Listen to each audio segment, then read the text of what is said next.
It's known one of the commentaries to the Torah is called Baal HaTurim.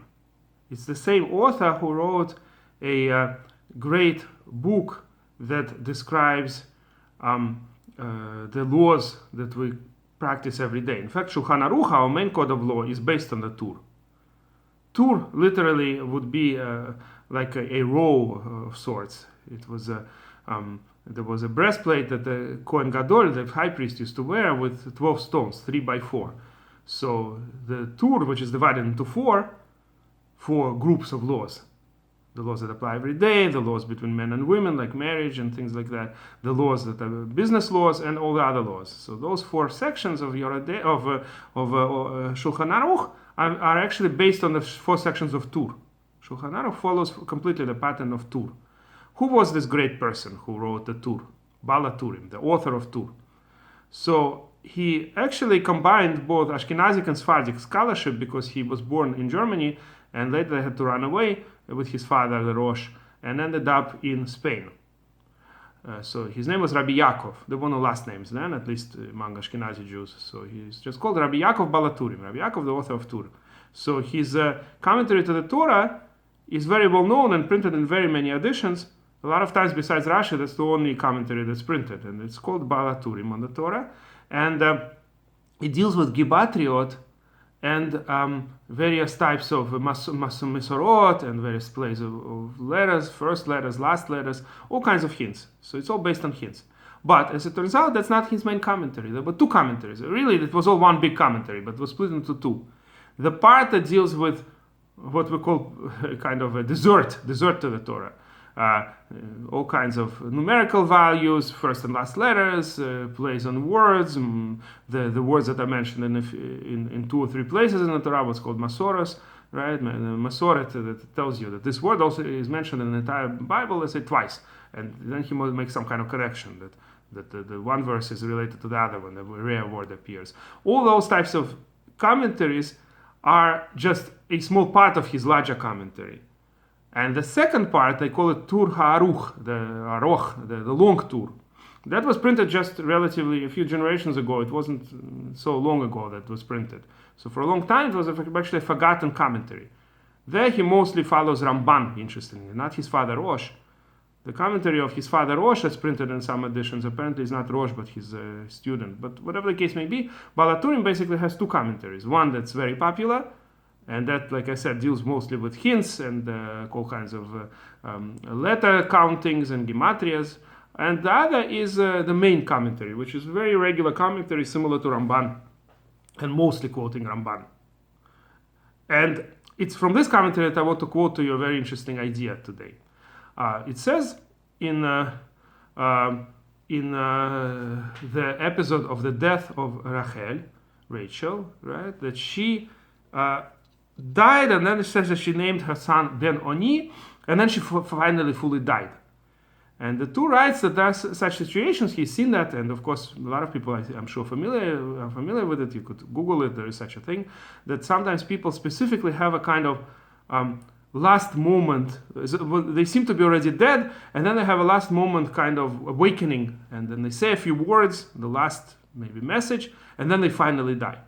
I remember, for instance, a story where a certain person crossed the street when there was a Hatzalah, a medical team running to save somebody else, and there was a noise. Of course, they make all the sirens and everything, and this guy decided he could still cross the street.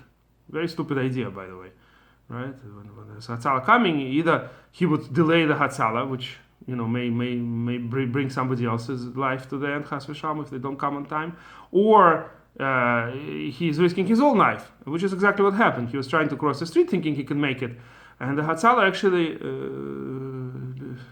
struck him, and he fell down and had major damage. And then the Hatzalah person came out and took him to the hospital. Now he tried to save this guy. So for a long time he was sort of in coma or something like that. He couldn't speak. And then all of a sudden, right before dying, he woke up and said, "I was so stupid. I shouldn't have tried to cross." And then he died. And I think it's very important. In this particular case, it seems like it's almost a specific way that Hashem wanted the people to know that a Hatzalah person is not at fault, right? Because people might think that it's a Hatzalah person's fault that this guy died. I'm sure it's very hard for the Hatzalah person. He was trying to save somebody, and here is what happened. But the point is, it's this guy's fault completely. He shouldn't have tried to cross when he sees that Hatzalah is coming and making the noises. So anyway, he actually woke up right before dying, and then he died. So I saw on the internet that there seems to be no conclusive proof of what exactly is happening, how to explain this phenomenon. But such phenomenon does exist, that people wake up kind of, are more lucid for a short time, and then they die completely. So Baal HaTurim claims that that's what happened to Rachel, that she basically was more or less almost dead, and then all of a sudden she woke up, named her son Ben Oni, and then died. But Baal HaTurim doesn't explain why that would happen. Okay, so the Torah describes her death twice, and maybe this is the understanding that Baal HaTurim is giving. But why in the world would that happen? Why would Hashem make sure that Rachel would name her son Ben Oni, and then only his father, right, Yakov, named him Binyamin, the son of my right. Yamin is right or south. There are different opinions exactly what the connotation here was, but the question is, why is the Torah describing all that? So I had a little idea, which makes sense to me. You know, for instance, I come from this former Soviet Union. A lot of people who had a particular name given by their parents, when they become more religious, and in Russia, none of us had Jewish names, they usually choose a name that's close to their name. Like if they were Boris, they become Boruch. So the question is that required? Absolutely not. Of course, if a person wants to choose a Jewish name, they have a complete choice of choosing any name they want. But if they do choose a name that's close to the name given to them by their parents, which most people do, or a lot of people do, is that a kind of good idea? So I think that maybe this is what the Torah is hinting to.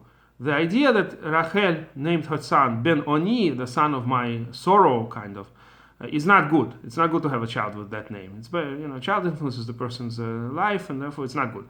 But notice how his father didn't completely change his name. He chose a name that's very, very close-sounding name that actually is positive. Benjamin, the son of my right. So maybe this is the idea that the Torah is trying to teach us, that don't name your child with negative names, but if such a thing happened, then change it to a name that's close to it, a close-sounding name that actually has a positive sense.